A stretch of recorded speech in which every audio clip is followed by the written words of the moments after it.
Big boss Telugu season 8 కాస్త ఇంట్రెస్టింగ్గానే సాగుతూ ఉంది. హౌస్లో కూడా ఎత్తులు పై ఎత్తులు రాజకీయాలు అన్నీ గట్టిగానే జరుగుతున్నాయి. అలాగే గ్రూప్ టాస్కులు కావచ్చు, ఇండివిజువల్ టాస్కులు కావచ్చు, స్ట్రాటజీలు కావచ్చు, ఒకళ్ళ మీద ఒకళ్ళు పై చేయి సాధించాలని వాళ్ళు చేస్తున్న తాపత్రయం కావచ్చు, అన్నీ కూడా ఆడియన్స్ని అయితే ఆకట్టుకుంటున్నాయి అనమాట. పైగా వైల్డ్ కార్డులు కూడా ఇంకో 2 రోజుల్లో హౌస్లోకి అయితే రాబోతూ ఉన్నారు. ఇక ఇప్పుడు ప్రస్తుతానికి మనం తాజా ఎపిసోడ్ గురించి మాట్లాడుకున్నట్లయితే దీంట్లో అయితే ఫ్యామిలీకి సంబంధించినటువంటి ఒక టాస్క్ అయితే వచ్చింది. మనందరం చూసాము. ఫుడ్ పంపించారు ఫ్యామిలీకి సంబంధించిన వాళ్ళందరూ కూడా. ఆ ఫుడ్ని ఒక్కొక్కళ్ళకి 2 ఆప్షన్స్ ఇచ్చేసి ఎవరైతే ఉన్నారో వాళ్ళకి నచ్చిన వాళ్ళకి ఆ ఫుడ్ని అందించేలాగా వీళ్ళైతే ఆ టాస్క్ని పెట్టారనమాట. దీంట్లో ఎక్కడైనా కానీ ఒకళ్ళకి ఫుడ్ అందాలి అంటే ఇంకొకళ్ళకి అందద్దు అనే కదా. ఆ ఇంకొకళ్ళు ఎవరైతే ఉంటారో, ఆ అన్లక్కి ఎవరైతే ఉంటారో వాళ్ళు ఖచ్చితంగా సెలెక్ట్ చేసుకునే వాళ్ళ మీద గ్రడ్జ్ పెంచుకునే అవకాశం ఉండొచ్చు, లేదంటే అది గొడవలకు దారి తీయచ్చు, కంటెంట్ కావచ్చు, లేకపోతే దొరికిన వాళ్ళు ఆనందపడితే దొరకని వాళ్ళు బాధపడతారు. కాబట్టి అక్కడ కూడా కంటెంట్ వచ్చే ఛాన్స్ అయితే ఉంటుందన్నమాట. అయితే దానికి సంబంధించి చూసుకున్నట్లయితే ఫస్టే ఒక పెద్ద బాంబు అయితే వేసాడు బిగ్ బాస్ హౌస్లో. ఏంటంటే యష్మిని పిలిచాడు. యష్మిని పిలిచి ఆ కన్ఫెషన్ రూమ్లో కూర్చోబెట్టేసి ఆమెతో మాట్లాడారన్నమాట. ఎలా ఉన్నారు, ఏం చేస్తున్నారు, ఏంటి మరి అంతా బాగేనా, అంత మంచిగానే అవుతుందా, గొడవలన్నీ బాగా పడుతున్నావా అని చెప్పి అడిగి కుశల ప్రశ్నలన్నీ వేసి ఆ తర్వాత అసలు ఇరకాటంలో పెట్టాడనమాట. నాకు తెలిసి ఇరకాటం కూడా అనడానికి లేదు, ఎందుకంటే యష్మి పెద్ద ఎక్కువ టైం కూడా తీసుకోలేదు, సతమతం అయినట్టు కూడా ఎక్కడ కనిపించలేదు అనమాట. ఆమెకు 2 ఆప్షన్స్ ఉన్నాయి. ఒకటి నిఖిల్ ఉంది, అలాగే ఒకటి మణికంఠది ఉంది. నిఖిల్ ఆల్రెడీ తన ఫేవరెట్ అని చెప్పేసింది అనమాట. ఎంత ఫేవరెట్ అంటే హౌస్లోకి వచ్చిన దగ్గర నుంచి 2 రోజుల క్రితం వరకు కూడా రాసుకు పూసుకు తిరిగిన ప్రేరణ కంటే కూడా నిఖిల్ అంటేనే తనకి ఇష్టం అని చెప్పేంత క్లోజ్ అనమాట. సో ఆబ్వియస్లీ ఆమె మణికంఠ అయితే తీసుకెళ్లే అవకాశం ఉండదని అందరికీ తెలిసిందే. దానికి తోడు మణికంఠ మీద ఆల్రెడీ ఆమె ఒక ప్రత్యక్ష యుద్ధం ప్రకటించింది. హౌస్లో నువ్వైనా ఉండాలి, నేనైనా ఉండాలి, నువ్వు వెళ్తావో నేను వెళ్తాను తెలుసుకుందాము అని చెప్పి వారం మీద వారం నామినేషన్స్ వేస్తూనే ఉంది. అయితే ఆమె మాత్రం నిఖిల్ని తీసుకెళ్ళింది, మణికంఠది అయితే వదిలేసింది. బిగ్ బాస్ కూడా 4 సార్లు చెప్పాడనమాట, ఆలోచించుకోండి, మరి నిఖిల్కి తీసుకెళ్తుంటే మరి మణికంఠ పరిస్థితి ఏంటి, అది కేవలం ఫుడ్ మాత్రమే కాదు, దాంతోపాటు ఒక మెసేజ్ కూడా ఉంది అని.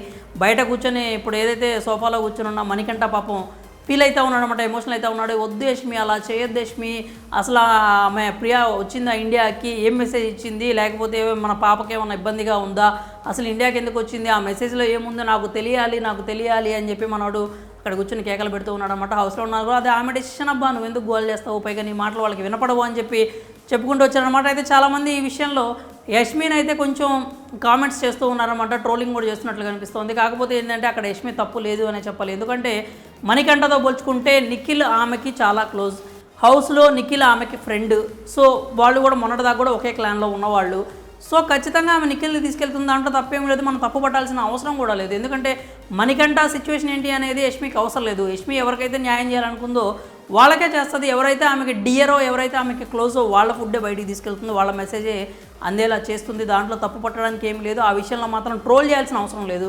మణికంఠ తిప్పలు మణికంఠవి, అది హౌస్లోకి వెళ్ళిన తర్వాత మణికంఠ చూసుకోవాలి.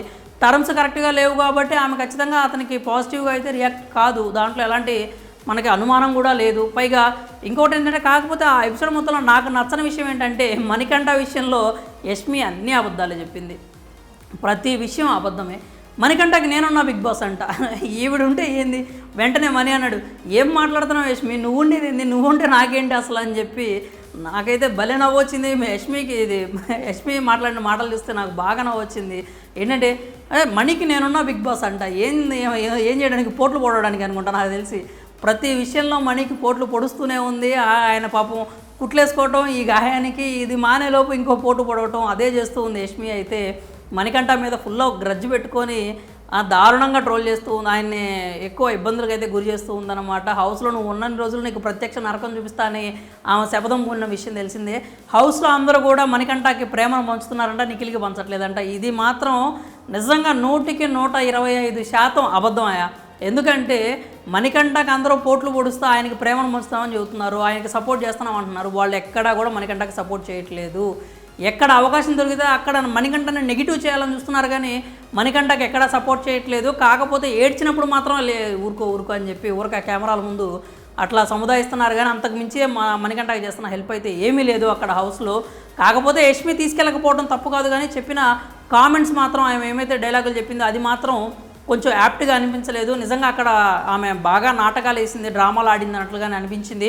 మరి మణికంఠకైతే అతని భార్య మెసేజ్ అందలేదు, వీకెండ్లో అయినా అందుతుందని చెప్పి మనం అయితే ఆశిద్దాము. మరి అంటే అంతా బాగానే ఉంది, వాళ్ళకంతా కూడా వాళ్ళ లైఫ్ వాళ్ళ ఫ్యామిలీ కూడా సెట్ అయిందని చెప్పి మనం కోరుకుందాము. భార్య అతని ఆట గురించి ఇంకా ఇంప్రూవ్ చేసుకోమని మెసేజ్ పెట్టిందని చెప్పి మనం అయితే కోరుకుందాము. యష్మి మాత్రం మణికంఠ విషయంలో తప్పు చేయలేదు, చెప్పిన మాటల వరకు మాత్రమే నాకు కొంచెం అభ్యంతరకరంగా, అంటే మొత్తం ఆపోజిట్లో అనిపించినాయి. మరి యష్మి మణికంఠకి ఫుడ్ తీసుకెళ్ళకపోవడం, ఆ మెసేజ్ అందనివ్వకుండా చేయటం మీద మీ అభిప్రాయాలు ఏంటో కామెంట్స్ రూపంలో తెలియజేయండి.